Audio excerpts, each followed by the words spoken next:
Far from the Madding Crowd by Thomas Hardy.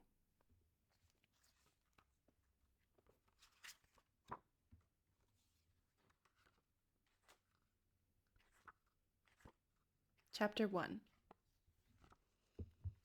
Description of Farmer Oak. An incident. When Farmer Oak smiled, the corners of his mouth spread till they were within an unimportant distance of his ears.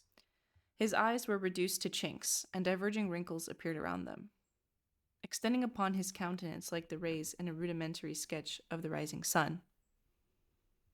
His Christian name was Gabriel, and on working days he was a young man of sound judgment, easy motions, proper dress, and general good character. On Sundays he was a man of misty views, rather given to postponing, and hampered by his best clothes and umbrella, upon the whole, one who felt himself to occupy morally that vast middle space of Laodicean neutrality which lay between the communion people of the parish and the drunken section. That is, he went to church, but yawned privately by the time the congregation reached the Nicene Creed, and thought of what there would be for dinner when he meant to be listening to the sermon, or to state his character as it stood in the scale of public opinion. When his friends and critics were in tantrums, he was considered rather a bad man. When they were pleased, he was rather a good man. When they were neither, he was a man whose moral color was a kind of pepper and salt mixture. Since he lived 6 times as many working days as Sundays, Oak's appearance in his old clothes was most peculiarly his own. The mental picture formed by his neighbors in imagining him being always dressed in that way. He wore a low-crowned felt hat, spread out at the base by tight jamming upon the head for security in high winds,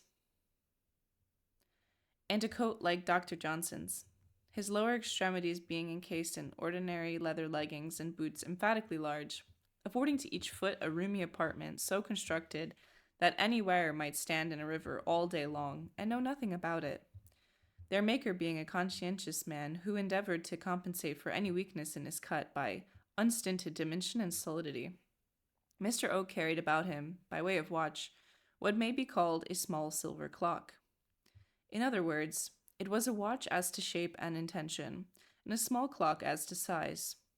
This instrument, being several years older than Oak's grandfather, had the peculiarity of going either too fast or not at all. The smaller of its hands, too, occasionally slipped round on the pivot, and thus, though the minutes were told with precision, nobody could be quite certain of the hour they belonged to. The stopping peculiarity of his watch Oak remedied by thumps and shakes, and he escaped any evil consequences from the other 2 defects by constant comparisons with and observations of the sun and stars, and by pressing his face close to the glass of the neighbors' windows, till he could discern the hour marked by the green-faced timekeepers within. It may be mentioned that Oak's fob, being difficult of access, by reason of its somewhat high situation in the waistband of his trousers, which also lay at a remote height under his waistcoat, the watch was, as a necessity, pulled out by throwing the body to one side, compressing the mouth and face to a mere mass of ruddy flesh on account of the exertion required, and drawing up the watch by its chain, like a bucket from a well. But some thoughtful persons, who had seen him walking across one of his fields on a certain December morning, sunny and exceedingly mild, might have regarded Gabriel Oak in other aspects than these. In his face one might notice that many of the hues and curves of youth had tarried on to manhood. There even remained in his remoter crannies some relics of the body. His height and breadth would have been sufficient to make his presence imposing. They had been exhibited with due consideration. But there is a way some men have, rural and urban alike, for which the mind is more responsible than flesh and sinew. It is a way of curtailing their dimensions by their manner of showing them, and from a quiet modesty that would have become a vestal, which seemed continually to impress upon him that he had no great claim on the world's room. Oak walked unassumingly and with a faintly perceptible bend, yet distinct from a bowing of the shoulders, This may be said to be a defect in an individual if he depends for his valuation more upon his appearance than upon his capacity to wear well, which Oak did not. He had just reached the time of his life at which young is ceasing to be the prefix of a man in speaking of one. He was at the brightest period of masculine growth, for his intellect and his emotions were clearly separated. He had passed the time during which the influence of youth indiscriminately mingles them in the character of impulse, and he had not yet arrived at the stage wherein they became united again, in the character of prejudice by the influence of a wife and family. In short, he was 28 and a bachelor. The field he was in this morning sloped to a ridge called Norcombe Hill. Through a spur of this hill ran the highway between Emister and Chalk Newton.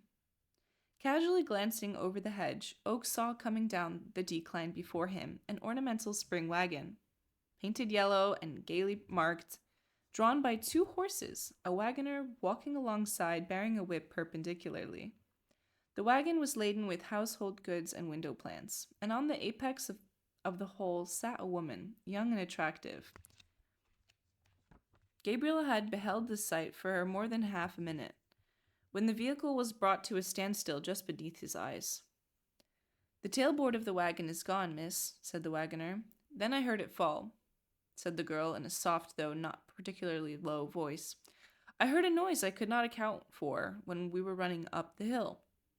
"I'll run back." "Do," she answered. The sensible horses stood still, perfectly still, and the wagoner's steps sank fainter and fainter into the distance. The girl on the summit of the load sat motionless, surrounded by tables and chairs with their legs upwards, backed by an oak settle and ornamented in front of pots of geraniums, myrtles, and cactuses, together with a caged canary, all probably from the windows of the house just vacated. There was also a cat in a willow basket, from the partly opened lid of which she gazed with half-closed eyes, and affectionately surveyed the small birds around. The handsome girl waited for some time, idly in her place, and the only sound heard in the stillness was the hopping of the canary up and down the perches of its prison. Then she looked attentively downwards. It was not at the bird, nor at the cat. It was at an oblong package tied in paper, and lying between them. She turned her head to learn if the wagoner were coming. He was not yet in sight, and her eyes crept back to the package, her thoughts seeming to run upon what was inside. At length she drew the article into her lap, and untied the paper covering. A small swing looking-glass was disclosed, in which she proceeded to survey herself attentively. She parted her lips and smiled. It was a fine morning, and the sun lighted up to the scarlet glow the crimson jacket she wore, and painted a soft lustre upon her bright face and dark hair. The myrtles, geraniums, and cactuses packed around her were fresh and green, and at such a leafless season they invested the whole concern of horses, wagon, furniture, and girl with a peculiar vernal charm. What possessed her to indulge in such a performance in the sight of sparrows, blackbirds, and unperceived farmer, who were alone its spectators? Whether the smile began as a factitious one to test her capacity in that art, nobody knows. It ended certainly in a real smile. She blushed at herself, and seeing her reflection blushed the more. The change from the customary spot and necessary occasion of such an act, from the dressing hour in a bedroom to a time of traveling out of the doors, lent to the idle deed of a novelty it did not intrinsically possess. The picture was a delicate one. Women's prescriptive infirmity had stalked into the sunlight, which had clothed it in with freshness of and originality. A cynical inference was irresistible by Gabriel Oak, as he regarded the scene, generous though he would have been. There was no necessity whatever for her looking in the glass. She did not adjust her hat, or pat her hair, or press a dimple into shape, or do one thing to signify that any such intention had been her motive in taking up the glass. She simply observed herself as a fair product of nature, in the feminine kind, her thoughts seeming to glide into far off, though likely dramas in which men would play a part, vistas of probable triumphs. The smiles of being a phase suggesting that hearts were imagined as lost and won. Still, this was but just conjecture, and the whole series of actions was so idly put forth as to make it rash to assert that intention had any part in them at all. The wagoner's steps were heard running. She put the glass in the paper and the hole again into its place. The wagon had passed on. Gabriel withdrew his point of espial and descended into the road, followed the vehicle to the turnpike gate some way beyond the bottom of the hill, where the object of his contemplation now halted for the payment of toll. About 20 steps still remained between him and the gate, when he heard a dispute. It was a difference concerning 2 pence between the persons and the wagon and the man at the toll bar. Mrs. niece is upon the top of the things, and she says that's enough that I've offered ye, you great misser, and she wouldn't pay any more. She won't pay any more. These were the wagoner's words. Very well then, Mrs. niece, can't pass, said the turnpike keeper, closing the gate.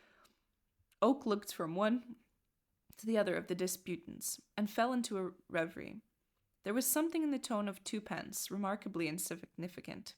3 pence had a definite value as money, and it was an appreciable infringement on a day's wages, and as such, a higgling matter. But 2 pence. Here, he said, stepping forward and handing 2 pence to the gatekeeper. Let the young woman pass. He looked up at her then. She heard his words and looked down. Gabriel's features adhered throughout their form so exactly to the middle line between the beauty of St. John and the ugliness of Judas Iscariot, as represented in a window of the church he attended, that not a single lineament could be selected and called worthy either of distinction or notoriety. The red-jacketed and dark-haired maiden seemed to think so too, for she caressingly glanced over at him and told her man to drive on. She might have looked her thanks to Gabriel on a minute scale, but she did not speak them. More probably she felt none, for in gaining her a passage he had lost her point, and we know how women take a favor of that kind. The gatekeeper surveyed the retreating vehicle. That's a handsome maid, he said to Oak. But she has her faults, said Gabriel. True, farmer. And the greatest of them is? Well, what it is, anyways? Beating people down? 'Tis so. Oh, no. What then? Gabriel, perhaps, little piqued by the calmly traveler's indifference, glanced back to where he had witnessed her performance over the hedge, and said, Vanity.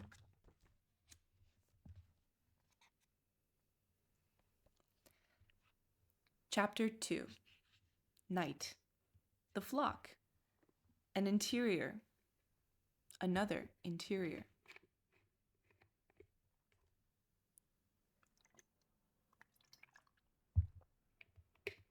It was nearly midnight on the eve of St. Thomas's, the shortest day in the year. A desolating wind wandered from the north over the hill whereon Oak had watched the yellow wagon and its occupant in the sunshine for a few days earlier. Norcombe Hill, not far from lonely Taller Down, was one of the spots which suggests to a passer-by that he is in the presence of a shape approaching to the indestructible as nearly as any found on earth. It was a featureless convexity of chalk and soil, an ordinary specimen of those smoothly outlined protuberances of the globe which may remain undisturbed on some great day of confusion, when far grander heights and dizzy granite precipices toppled down. The hill was covered on its northern side by an ancient and decaying plantation of beeches, whose upper verge formed a line over the crest, fringing its arched curve against the sky like a mane. Tonight these trees sheltered the southern slope from the keenest blasts, which smote the wood and floundered through it with the sound of a grumbling, or gushed over its crowning boughs in a weakened moan. The dry leaves in the ditch simmered and boiled in the same breezes, a tongue of air occasionally ferreting out a few, and sending them spinning across the grass. A group or two of the latest in date amongst the dead multitude had remained till this very midwinter time on the twigs which bore them, and in falling rattled against the trees' trunks with smart taps. Between this half-wooded, half-naked hill and the vague still horizon that its summit indistinctly commanded was a mysterious sheet of fathomless shade, the sounds from which suggested that what it concealed bore some reduced resemblance to features here. The thin grasses, more or less coating the hill, were touched by the wind in breezes of differing powers, and almost of differing natures, one rubbing the blades heavily, another raking them piercingly, and another brushing them to like a soft broom. The instinctive act of humankind was to stand and listen, and learn how the trees on the right and the trees on the left wailed or chanted to each other, in the regular antiphonies of a cathedral choir. How hedges and other shapes to leeward then caught the note, lowering it to the tenderest sob, and how the hurrying gust then plunged into the south to be heard no more. The sky was clear, remarkably clear, and the twinkling of all the stars seemed to be but throbs of one body, timed by a common pulse. The North Star was directly in the wind's eye, and since evening the bear had swung round it outwardly to the east, till he was now at a right angle with the meridian, a difference of color in the stars, oftener read of than seen in England, was perceptible here. The sovereign brilliancy of Sirius pierced the eye with a steely glitter. The star called Capella was yellow. Aldebaran and Beltagux shone with a fiery red. To persons standing alone on a hill, during a clear midnight such as this, the roll of the world eastward is almost a palpable movement. The sensation may be caused by the panoramic glide of the stars past earthly objects, which is perceptible in a few minutes of stillness, or by the better outlook upon space that a hill affords, or by the wind, or by the solitude, but whatever be its origin, the impression of riding along is vivid and abiding. The poetry of motion is a phrase much in use, and to enjoy the epic form of that gratification is necessary to stand on a hill at a small hour of the night, and having first expanded with a sense of difference from the mass of civilized mankind, who are dream-wrapped and disregardful of all such proceedings at this time, long and quietly watch your stately progress through the stars. After such a nocturnal reconnoitre, it is hard to get back to earth, and to believe that the consciousness of such majestic speeding is derived from a tiny human frame. Suddenly, an unexpected series of sounds began to be heard in this place against the sky. They had a clearness which was to be found nowhere in the wind, and a sequence which was to be found nowhere in nature. They were the notes of Farmer Oak's flute. The tune was not floating unhindered into the open air. It seemed muffled in some way, and was altogether too curtailed in a power to spread high or wide. It came from the direction of a small dark object under the plantation hedge, a shepherd's hut, now presenting an outline to which an uninitiated person might have been puzzled to attach either meaning or use. The image as a whole was that of a small Noah's Ark on a small Ararat, allowing the traditionary outlines and general form of the ark, which are followed by toy makers, and by these means are established in men's imaginations among their firmest, because earliest impressions to pass as on approximate pattern. The hut stood on little wheels, which raised its floor about a foot from the ground.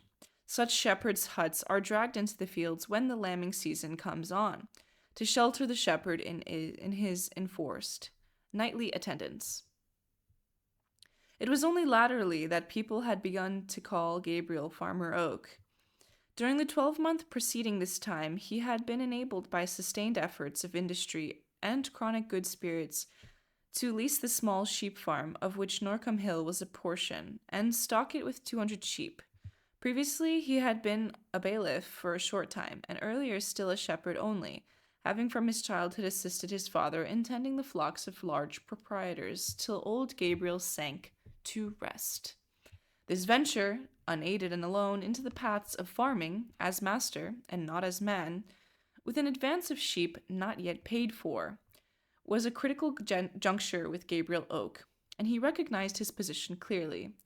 The first movement in his new progress was the lambing of his ewes, and his sheep having been his specialty from his youth, he wisely refrained from deputing the task of tending to them at this season to a hireling or a novice. The wind continued to beat about the corners of the hut, but the flute playing ceased. A regular space of light appeared in the side of the hut, and in the opening of the outline of Farmer Oak's figure. He carried a lantern in his hand, and, closing the door behind him, came forward and busied himself about this nook of the field for nearly 20 minutes, the lantern light appearing and disappearing here and there, and brightening him or darkening him as he stood before it or behind it.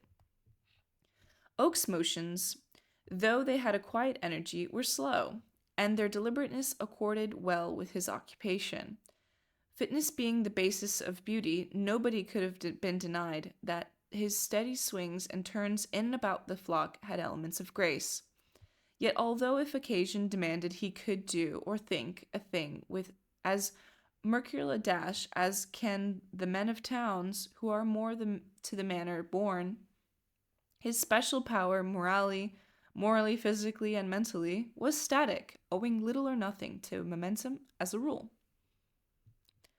A close examination of the ground hereabout, even by the wan starlight only, revealed how a portion of what would have been casually called a wild slope had been appropriated by Farmer Oak for his great purpose this winter. Detached hurdles, thatched with straw here, were stuck into the ground at various scattered points, amid and under which the whitish forms of his meek ewes moved and rustled. The ring of the sheep bell, which had been silent during his absence, recommenced in tones that had more mellowness than clearness, owing to an increasing growth of surrounding wool. This continued till Oak withdrew again from the flock. He returned to the hut, bringing in his arms a newborn lamb, consisting of 4 legs large enough for a full-grown sheep, united by a seemingly inconsiderable membrane about half the substance of the legs collectively, which constituted the animal's entire body at present.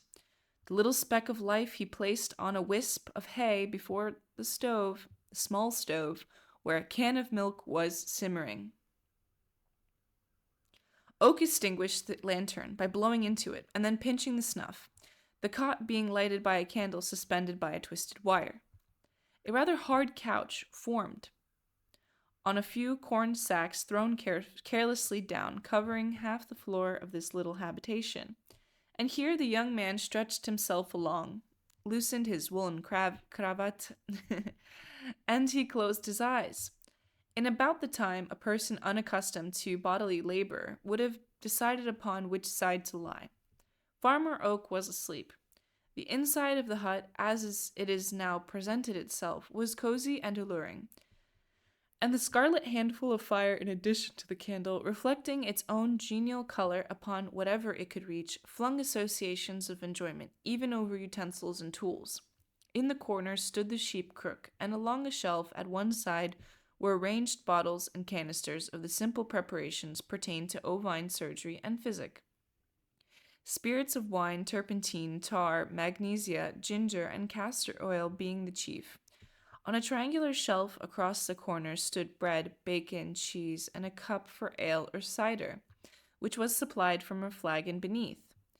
Beside the provisions lay the flute, whose notes had lately been called forth by the lonely watcher and to beguile a tedious hour. The house was ventilated by 2 round holes, like the lights of a ship's cabin, with wood slides. The lamb, revived by this warmth, began to bleat, and the sound entered Gabriel's ears and brain with an instant meaning, as expected sounds will. Passing from the profoundest sleep to the most alert wakefulness, with the same ease that had accompanied the reverse operation, he looked at his watch, found that the hour hand had shifted again, put on his hat, took the lamb in his arms, and carried it into the darkness.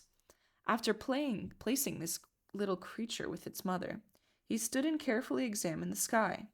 to discern this time of night from the altitudes of the stars. The Dog Star and Aldebaran, pointing to the restless Pleiades, were halfway up the southern sky, and beneath them and between them hung Orion, which gorgeous constellation never burnt more vividly than now, as it soared forth above the rim of the landscape. Castor and Pollux, with their quiet shine, were almost on the meridian. The barren and gloomy square of Pegasus was creeping round to the northwest. Far away through the plantation, Vega sparkled like a lamp, suspended amid the leafless trees. Cassiopeia's chair stood daintily poised on the uppermost boughs. 1:00, said Gabriel. Being a man not without a frequent consciousness, there was some charm in this life he led. He stood still after looking at the sky as a useful instrument, and regarded it in an appreciative spirit, as a work of art superlatively beautiful. For a moment he seemed impressed with the speaking loneliness of the scene, or rather with the complete abstraction from all its compass of the sights and sounds of man. Human shapes, interferences, troubles, and joys were all as if they were not, and there seemed to be on the shaded hemisphere of the globe no sentient being saved himself. He could fancy them all gone round to the sunny side. Occupied thus, with eyes stretched afar, Oak gradually perceived that what he had previously taken to be a star low behind the outskirts of the plantation was in reality no such thing. It was an artificial light, almost close at hand. To find themselves utterly alone at night, where company is desirable, unexpected makes some people fearful, but a case more trying by far to the nerves is to discover some mysterious companionship, when intuition, sensation, memory, analogy, testimony, probability, induction, every kind of evidence in the logician's list, have united to persuade consciousness that is quite in isolation.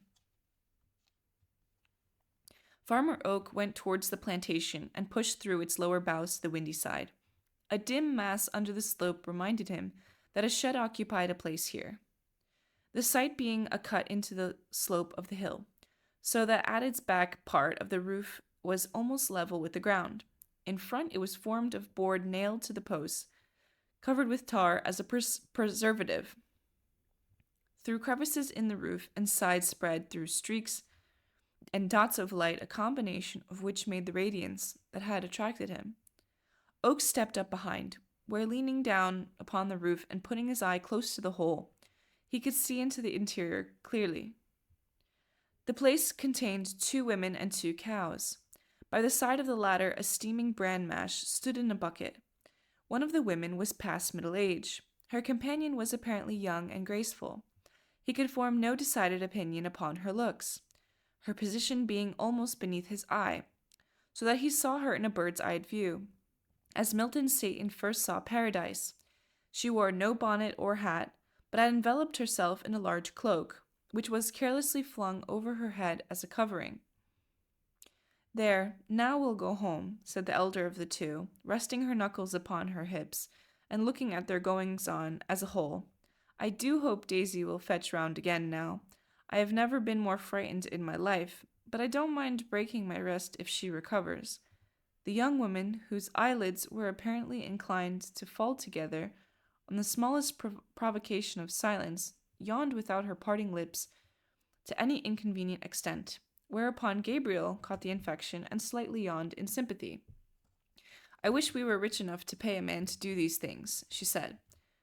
"As we are not, we must do them ourselves," said the other, "for you must help me if you stay. Well, my hat is gone. However," continued the younger, "it went over the hedge, I think. The idea of such a slight wind catching it." The cow standing erect was one of the Devon breed, and was encased in a tight, warm hide of rich Indian red, as absolutely uniform from eyes to tail, as if the animal had been dipped in a dye of that color, her long back being mathematically level. The other was spotted gray and white. Beside her, Oak now noticed a little calf about a day old, looking idiotically at the 2 women, who showed that it had not been long accustomed to this phenomenon of eyesight, and often turning to the lantern, which it had apparently mistook for the moon. Inherited instinct having as yet had little time for correction by experience. Between the sheep and the cows, Lucina has been busy on Norcombe Hill lately. I think we had better send for some oatmeal, said the elder woman. There's no more bran. Yes, aunt, and I'll ride over for it as soon as it is light. But there's no side saddle. I can ride on the other. Trust me. Oak, upon hearing these remarks, became more curious to observe her features, but this prospect being denied him by the hooding effect of the cloak, and by his aerial position, he felt himself drawing upon his fancy for their details. In making even horizontal and clear inspections, we color and mold according to the wants within us, whatever our eyes bring in. Had Gabriel been able from the first to get a distinct view of her countenance, his estimate of it as very handsome or slightly so would have been as his soul required a divinity at the moment, or was ready supplied with one. Having for some time known the want of a satisfactory form to fill an increasing void within him, his position moreover affording the widest scope for his fancy, he painted her a beauty. By one of those whimsical coincidences in which nature, like a busy mother, seemed to spare a moment from her unremitting labors to turn and make her children smile. The girl now dropped the cloak, and forth tumbled ropes of black hair over a red jacket. Oak knew her instantly as the heroine of Yellow Wagon, Myrtles, and Looking Glass, crossly at the woman who owed him the 2 pence. They placed the calf beside its mother again, took up the lantern, and went out, the light sinking down the hill till it was no more than nebula.